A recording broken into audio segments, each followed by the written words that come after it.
चलिए बच्चों, शुरू करते हैं आज का लेक्चर। और आप सभी का एक बार फिर से हमारे अपने YouTube channel power of answer पे स्वागत है। तो हम लोग पढ़ रहे थे chapter acid, base and salt, और हमने एसिड को, बेस को डिफाइन किया था। और आज का जो हमारा मेन चर्चा है बच्चों, वो है इम्पॉर्टेंस ऑफ पीएच का, यानी कि या फिर ऐसे भी कह सकते हैं कि हमारे दैनिक जीवन में पीएच का क्या महत्व है, यानी कि पीएच कहाँ कहाँ यूज होते हैं। तो देख पा रहे हो कि importance of pH in our daily life, दैनिक जीवन में पीएच का महत्व है। तो सबसे पहले महत्व की बात करें तो सबसे पहला महत्व भी हमारे शरीर से ही स्टार्ट हो जाता है। और कैसे स्टार्ट हो जाता है? जो हमारा स्टमक होता है बच्चों, वो HCl नामक एक हाइड्रोक्लोरिक एसिड बनाता है, जो काफ़ी ज़्यादा खतरनाक होता है। और इसका पीएच मान लगभग 1.4 के आसपास होता है। इतना खतरनाक होता है कि अगर इस एसिड को किसी के मुंह पे डाल दिया जाए तो उसका मुंह पूरा जल जाएगा। तो हमारे शरीर से ही पीएच स्टार्ट हो जाता है। और अगर आप बात करें केमिस्ट्री की, तो केमिस्ट्री बच्चों हमारे जीवन का हिस्सा है। सुबह से उठने से लेकर के रात को सोने तक हम केमिस्ट्री में ही जीते हैं। उसी तरह जैसे कि आप सुबह उठे, पानी से मुंह धोया या पानी पिया, केमिस्ट्री, ब्रश किया, प्लास्टिक केमिस्ट्री। तो कहने का मतलब आप सुबह उठते ही केमिस्ट्री के साथ हैं और सोते भी केमिस्ट्री के साथ हैं। लेकिन हमारा चर्चा आज है पीएच का महत्व, तो हम पीएच पे ही चर्चा करेंगे। और सबसे पहला चर्चा होगा हमारा अपने शरीर से, कि हमारे शरीर में अम्ल बनता है, उसका नाम है हाइड्रोक्लोरिक एसिड। तो हम लोग सबसे पहला महत्व क्या पढ़ेंगे? पीएच इन डाइजेस्टिव सिस्टम, यानी कि पीएच का महत्व कहाँ? पाचन तंत्र में। पीएच इन डाइजेस्टिव सिस्टम, यानी पीएच का महत्व कहाँ? पाचन तंत्र में। पाचन तंत्र में पीएच, पाचन तंत्र में पीएच, पाचन तंत्र में पीएच कैसे समझते हैं? अगर बच्चों आप बहुत ज़्यादा खाना वगैरह खा ले रहे हैं, क्या कर रहे हैं, कभी शादी ब्याह में गए हों और बहुत ज़्यादा खाना खा लिए हों, तो होगा क्या कि आपके शरीर में HCl का अमाउंट बहुत ज़्यादा बनेगा, क्योंकि उसको खाना को पचाना है।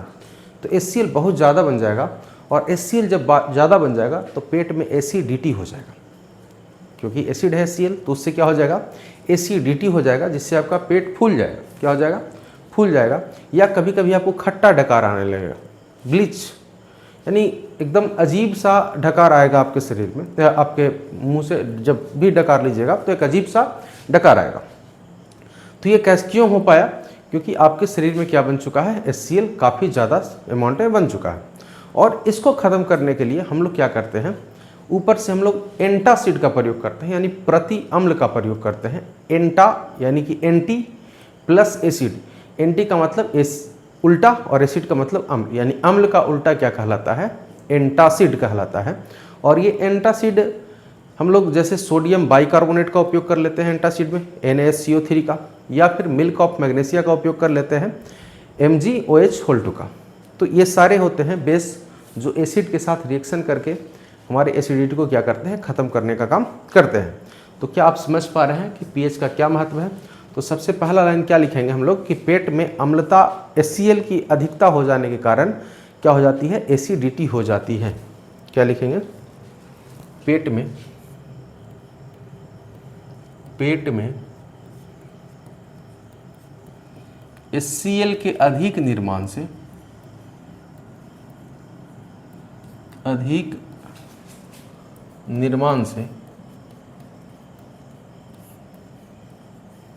क्या हो जाता है? एसिडिटी हो जाता है। एसिडिटी हो जाता है। एसिडिटी हो जाता है। और आप जान चुके हैं कि पीएच का क्या होता है? HCl का पीएच मान क्या होता है? 1.4 होता है। और इस अम्लता को, एसिडिटी को, या इसी को अम्लता भी कह सकते हैं। क्या कह सकते हैं? अम्लता। क्या कह सकते हैं? अम्लता। तो इस अम्लता को दूर करने के लिए, इस अम्लता को दूर करने के लिए हम लोग क्या लेते हैं, एंटासिड लेते हैं। दूर करने के लिए हम लोग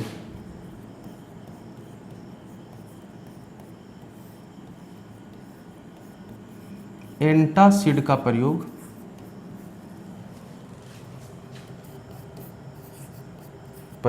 करते हैं। किसका प्रयोग करते हैं, एंटासिड का प्रयोग करते हैं। अगर एंटासिड को तोड़ें तो आप इसको तोड़ सकते हैं एंटी प्लस एसिड। क्या तोड़ सकते हैं, एंटी प्लस एसिड, यानी कि एंटी का मतलब क्या हो गया, उल्टा। एंटी का मतलब क्या हो गया, उल्टा, और एसिड का मतलब हो गया अम्ल। तो आप यहाँ से कह सकते हैं अम्ल का उल्टा क्या होता है, तो बेस होता है, क्षारक होता है। क्या होता है, बेस यानी कि क्षारक। और हम जानते हैं कि एसिड और बेस रिएक्शन करता है, क्या करता है, एसिड के साथ अगर बेस रिएक्शन करता है तो साल्ट बना लेते हैं। क्या बना लेता है बच्चों, साल्ट बनाता है, और इसके साथ वाटर रिलीज हो जाता है, वाटर ही बन जाता है। तो साल्ट और वाटर बन जाते हैं, जिससे हमारा एसिडिटी क्या हो जाता है, समाप्त हो जाता है। क्या हो जाता है, हमारा एसिडिटी समाप्त हो जाता है। और इसके कुछ एग्जाम्पल आप चाहें तो लिख सकते हैं। हमने सबसे पहला एग्जाम्पल आपको बताया था सोडियम बाइकार्बोनेट, जिसको हम लोग खाने वाला सोडा बोलते हैं। सोडियम बाई कार्बोनेट, इसी को हम लोग क्या बोलते हैं, खाने वाला सोडा। खाने वाला सोडा या पाक सोडा ही बोलते हैं इसको। क्या बोलते हैं, पाक सोडा, पाक सोडा। आगे हम लोग पढ़ेंगे इसका। अगर केमिकल फार्मूला बोले तो NaHCO3। दूसरा जो नाम है हमारा बच्चों, मिल्क ऑफ मैग्नीशिया। क्या नाम है, milk of magnesia. Milk of magnesia. इन सब से जैसे इनो वगैरह बनाया जाता है तो इन्हीं का प्रयोग किया जाता है। इनो या गैसोफास्ट तो इन्हीं का प्रयोग करके बनाया जाता है।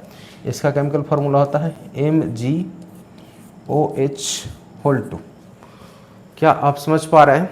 अगर समझ पा रहे हैं तो आप इसको नोट कर लेंगे, और उसके बाद हम पढ़ेंगे दूसरे पॉइंट की ओर। और जो दूसरा पॉइंट है बच्चों, हमारे ही शरीर से रिलेटेड है, और वो है क्या, टूथ, यानी हमारा दांत। कि हमारा जो मुंह है बच्चों, उसका जो pH मान है वो हमेशा 5.5 से ऊपर रहेगा। 5.5 से क्या होगा, ऊपर रहेगा। अगर 5.5 से नीचे हो जाएगा हमारा दांत का pH मान, तो दांत हमारा सड़ना शुरू हो जाएगा। तो इसीलिए दांत का pH मान 5.5 से नीचे नहीं आने चाहिए। उसके बाद अगर बात करें, जैसे कि अब इसको मेंटेन रखने के लिए हम लोग सुबह सुबह क्या करते हैं, टूथपेस्ट लगाते हैं। मुंह में क्या लगाते हैं, टूथब्रश के साथ टूथपेस्ट को लगाते हैं, जिससे हमारे दांत का जो pH मान होता है वो मेंटेन होता है। क्या समझ रहे हैं बच्चों? क्या आप समझ पा रहे हैं कि टूथपेस्ट का जो pH मान रहता है 7 के लगभग आसपास, 7 से ऊपर रहेगा, ताकि हमारा pH मान क्या रहे, दांत का मेंटेन रहे। तो अगले पॉइंट में हम लिखेंगे कि pH के कारण दांतों का सड़ना। तो लिखेंगे क्या, यदि मुंह का pH मान 5.5 से कम हो जाता है, मुंह का pH मान 5.5 से कम हो जाता है तो दांत सड़ना शुरू कर देता है। यदि दांतों का pH मान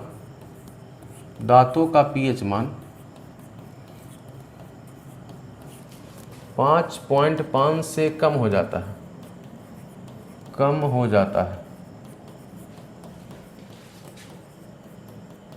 तो दांतों में सड़न शुरू हो जाती है। दांतों में सड़न शुरू हो जाती है। और इसके लिए क्या करते हैं हम लोग, टूथपेस्ट का प्रयोग करते हैं। इस pH मान को मेंटेन रखने के लिए हर दिन क्या करते हैं, टूथपेस्ट का प्रयोग करते हैं। तो लिखेंगे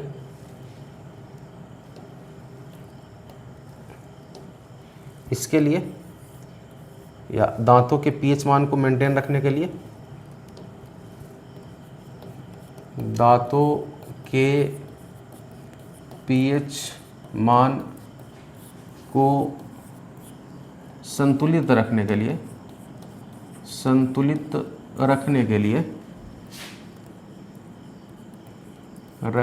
लिए हम लोग प्रतिदिन टूथपेस्ट का प्रयोग करते हैं। टूथपेस्ट का प्रयोग करते हैं, जिसकी प्रकृति क्या होती है? क्षारीय होती है। हमारे दांत का पीएच मान हमेशा क्षारीय होना चाहिए। एसिडिक हो जाएगा तो दांत सड़ जाएगा। जिसकी प्रकृति क्षारीय होती है, तो ये भी हमारे ही शरीर से रिलेटेड है। जिसकी प्रकृति क्या होती है? क्षारीय होती है। और इससे मुंह का पीएच मान क्या होता है? संतुलित रहता है। यानी दांतों का पीएच मान अगर 5.5 से कम हो जाए, यानी एसिडिक हो जाए, तो दांतों में क्या शुरू हो जाएगा बच्चों? सड़न शुरू हो जाएगा। और अगर सड़न शुरू हो जाएगा तो हमारा दांत पूरा का पूरा क्या हो जाएगा? सड़ जाएगा। इसलिए हम लोग इसके पीएच मान को संतुलित रखने के लिए किसका प्रयोग करते हैं? टूथपेस्ट का प्रयोग करेंगे। और इस टूथपेस्ट का पीएच मान 7 से ऊपर ही रहेगा, 7 से नीचे नहीं रहेगा। 7 से हमेशा क्या रहेगा? ऊपर रहेगा, चूँकि हमको बेसिक चाहिए, तो 7 से ऊपर रहेगा। जिसकी प्रकृति क्या होती है? क्षारीय होती है। तो ये कंसेप्ट भी आपको क्लियर हो चुका है। अगले कंसेप्ट पे पढ़ें तो हमारा आसपास में आप देख पा रहे होंगे पेड़ पौधे होते हैं, और पेड़ पौधे मिट्टी में लगते हैं। कहाँ लगते हैं? मिट्टी में लगते हैं। तो कहता है कि पौधों के विकास के लिए क्या होता है? मृदा जो होनी चाहिए, यानी मिट्टी जो होनी चाहिए, उदासीन होनी चाहिए। कैसी होनी चाहिए? उदासीन होनी चाहिए। और अगर मृदा अम्लीय हो जाए, यानी कि कहीं ऐसी जगह जहाँ की मृदा यानी मिट्टी क्या हो? अम्लीय हो, तो वहाँ के मृदा में कैल्शियम ऑक्साइड को मिलाया जाता है। कैल्शियम ऑक्साइड बेस होता है, तो वहाँ एसिड और बेस मिल करके क्या हो जाता है? न्यूट्रल हो जाता है। अगर ठीक उसी तरीके से कहीं की मृदा क्षारीय हो, क्या हो? बेसिक हो, तो हम वहाँ पे जिप्सम का प्रयोग करते हैं। किसका प्रयोग करते हैं? जिप्सम का प्रयोग करते हैं, ताकि वो भी क्या हो जाए? वहाँ का जो क्षारीय मृदा है वो भी बैलेंस हो जाए, क्योंकि जिप्सम की प्रकृति क्या होती है? अम्लीय होती है। तो जो हमारा अगला पॉइंट है बच्चों, वो है effect of pH on growth of the plant. तो हम सबसे पहला पॉइंट क्या लिखेंगे कि पौधों की वृद्धि के लिए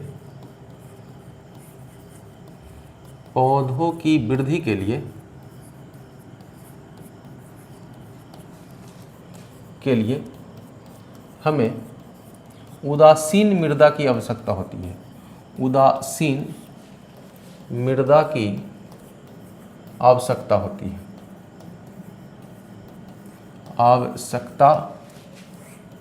होती है। क्या क्लियर है? लेकिन अगर कहीं की मिट्टी क्या हो जाए? अम्लीय हो जाए, तो लिखेंगे यदि मिट्टी की प्रकृति कैसी हो? अम्लीय हो, तो हम उस मिट्टी में क्या मिलाते हैं? उस मिट्टी में कैल्शियम ऑक्साइड मिलाते हैं। क्या मिलाते हैं? उस मिट्टी में कैल्शियम ऑक्साइड मिलाते हैं। क्या मिलाते हैं बच्चों? कैल्शियम ऑक्साइड मिलाते हैं।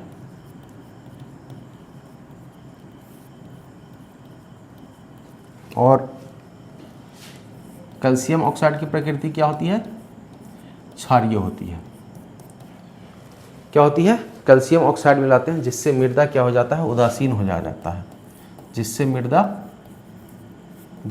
मृदा उदासीन हो जाता है। क्यों हो जाता है?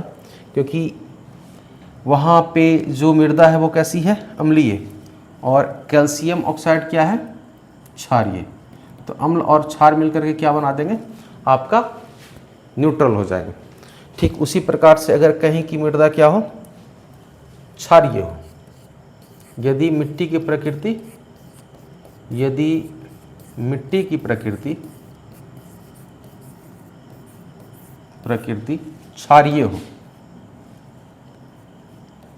क्षारीय हो, तो वहाँ के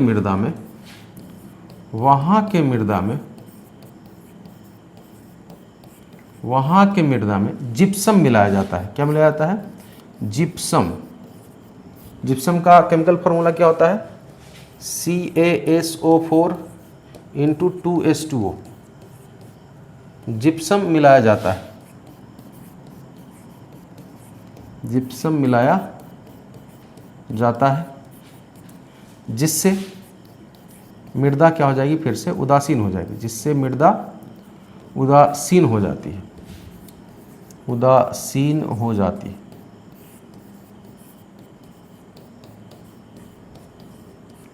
क्या कंसेप्ट क्लियर है? जिप्सम का नेचर कैसा होता है? एसिडिक होता है। जिप्सम का नेचर कैसा होता है? एसिडिक होता है, यानी अम्लीय नेचर का है। ये कैसा नेचर का है? अम्लीय। तो अम्ल और क्षार फिर से क्या हो जाएंगे? न्यूट्रल हो जाएंगे। तो ये तीसरा इंपॉर्टेंस था बच्चों। हम बात करते हैं अगले की। तो अगला है जलीय जंतुओं पर पीएच का प्रभाव। आप जानते हैं कि आजकल इतने पॉल्यूशन हो चुके हैं, इतने ज़्यादा पॉल्यूशन हो चुका है, और इस पॉल्यूशन के कारण हमेशा जब बारिश होती है तो क्या होती है? अम्लीय होती है। और अम्लीय होती है जिससे जो तालाब नदी के पानी हो जाते हैं वो अम्लीय हो जाते हैं, और जलीय जंतु क्या हो जाते हैं? मर जाते हैं। तो इसलिए अम्लीय पानी को न्यूट्रल करने के लिए, उदासीन करने के लिए उसमें कैल्शियम कार्बोनेट मिलाया जाता है, CaCO3 मिलाया जाता है। यानी अम्लीय वर्षा के कारण झील का पानी जब 7 से कम पीएच का हो जाता है, यानी कि अम्लीय हो जाता है, तो जीव जंतु क्या हो जाएंगे? मर जाएंगे। और इससे बचाने के लिए हम उसमें क्या मिलाते हैं? कैल्शियम कार्बोनेट मिलाते हैं। तो जलीय जंतु पर पीएच का मान हम पढ़ना है, और हम इसको लिखते हैं। जब अम्लीय वर्षा के कारण, जब अम्लीय वर्षा के कारण तालाब और नदियों के पानी, तालाब और नदियों का पीएच मान, नदियों का पीएच मान 7 से कम हो जाता है, 7 से कम हो जाता है,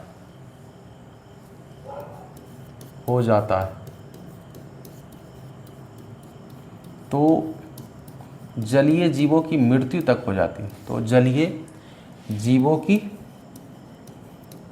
की मृत्यु तक हो जाती है, या मृत्यु हो जाती है। इसलिए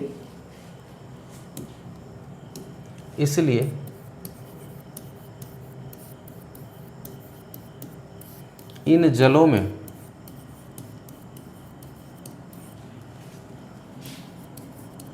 CaCO3 मिलाया जाता है, CaCO3 मिलाया जाता है,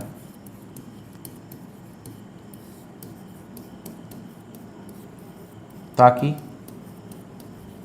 जलीय जीवों को मरने से बचाया जा सके, ताकि जलीय जीवों को मरने से बचाया जा सके, मरने से बचाया जा सके। क्या ये पॉइंट क्लियर है? तो ये भी नोट करेंगे। और अंतिम है हमारा बच्चों, पौधों और जंतुओं द्वारा आत्मरक्षा भी किया जाता है। कैसे किया जाता है उसके बारे में समझते हैं। कि देखिए, कभी आपको मधुमक्खी काटा हो या लाल चींटी काटा हो, तो वो हमारे शरीर में अम्लीय विलयन छोड़ती है, यानी एसिडिक सॉल्यूशन छोड़ता है। और इस एसिडिक सॉल्यूशन के कारण हमारे शरीर में काफ़ी ज़्यादा दर्द उत्पन्न होता है। क्या होता है? काफ़ी ज़्यादा दर्द उत्पन्न होता है। और इस दर्द को कम करने के लिए हम लोग कभी ना कभी या तो लोहा से रगड़े होंगे, या फिर उस पर पाक सोडा यानी खाने वाला सोडा लगाए होंगे, ताकि अम्ल और बेस मिल करके क्या हो जाए? वो न्यूट्रल हो जाए। तो अगला जो टॉपिक है हमारा क्या है? Self defence by plant and animal, पेड़ पौधे और जंतुओं द्वारा आत्मरक्षा। लिखा हुआ है कि जब मधुमक्खी या लाल चींटियां किसी व्यक्ति को काटती हैं तो ये अम्लीय विलयन छोड़ती है, जिससे दर्द का उत्पन्न होता है। किसका उत्पन्न होता है? दर्द का उत्पन्न होता है। यानी जब ये काटेंगे तो आपके शरीर में अम्लीय विलयन छोड़ जाएंगे। और इस अम्लीय विलयन को उदासीन मिलाने के लिए किसका प्रयोग किया जाता है? पाक सोडा का प्रयोग किया जाता है। ठीक इसी तरीके से एक तितैया, जिसको बिढ़नी हम लोग बोलते हैं, किसी व्यक्ति को काटता है तो यह क्षारीय विलयन छोड़ता है। क्या छोड़ता है? क्षारीय विलयन छोड़ता है, जिसके कारण फिर से आपको दर्द हो सकता है। दर्द हो क्या? दर्द होना ही होना है, दर्द होगा। और इस क्षारीय विलयन को उदासीन बनाने के लिए हम लोग अम्ल का प्रयोग करेंगे। किसका प्रयोग करेंगे? अम्ल का प्रयोग करेंगे। मधुमक्खी और लाल चींटियां काटेगा तो अम्लीय विलयन, तितैया काटेगा तो क्षारीय विलयन। कुछ पेड़ होते हैं, बिच्छू रूपी पौधा क्या होता है? बिच्छू रूपी पौधा क्या होता है? मिथनोइक एसिड छोड़ता है। कौन सा एसिड छोड़ता है? यानी बिच्छू रूपी पौधा या नेटल प्लांट मिथनोइक एसिड छोड़ता है। कौन सा एसिड छोड़ता है? मिथनोइक एसिड छोड़ता है। जैसे ही बिच्छू रूपी पौधा को आप छुइएगा तो आपको क्या, आपके अंदर क्या डाल देगा? मिथनोइक एसिड डाल देगा। मिथनोइक एसिड छोड़ता है, जिससे दर्द का अनुभव होता है, जिससे हमें दर्द होता है, जिससे हमें दर्द होता है। तो ये कुल हमारे जीवन में 5 pH के महत्व थे, जिसको आपके 10th के सिलेबस में दिया गया है। तो पहला क्या था? पाचन तंत्र में महत्व pH का। HCl हमारे शरीर में बनता है, जिससे क्या हो जाता है? एसिडिटी हो जाता है। और इसको ख़त्म करने के लिए हम लोग एंटासिड का प्रयोग करते हैं। दूसरा हमने पढ़ा, दांत का pH मान 5.5 से कम होना नहीं चाहिए, इसके लिए हम लोग टूथपेस्ट का प्रयोग करते हैं। तीसरा, पौधों के वृद्धि पर प्रभाव कैसे पड़ता है? कहीं की मिट्टी अम्लीय होगा तो कैल्शियम ऑक्साइड मिला करके हम लोग उसको क्या करेंगे? उदासीन करेंगे। और कहीं की मृदा क्षारीय होगी तो वहाँ हम जिप्सम का प्रयोग करते हैं। उसके बाद हम लोग पढ़े कि अम्लीय वर्षा के कारण तालाब का पानी क्या हो जाता है? 7 से कम यानी एसिडिक नेचर का हो जाता है, जिससे जलीय जीव मर सकते हैं, इसलिए उनमें कैल्शियम कार्बोनेट मिलाया जाता है। और अंतिम क्या था? सेल्फ डिफेंस में पौधे और मधुमक्खी या चींटियाँ या तितैया अम्लीय और क्षारीय विलयन छोड़ती है, जिससे हमें दर्द का अनुभव होता है। तो ये था हमारे दैनिक जीवन में pH का महत्व। आपको बहुत अच्छे से हमने समझाने का प्रयास किया है और मुझे उम्मीद है कि आपको अच्छे से समझ में भी आया होगा। तो अगर वीडियो अच्छा लगे तो चैनल को सब्सक्राइब करें, लोगों के साथ शेयर करें, ताकि हम और भी अच्छे से कंटेंट बना सकें और आपको प्रोवाइड कर सकें। तो आज के लिए इतना ही। धन्यवाद। जय हिंद। Bye bye.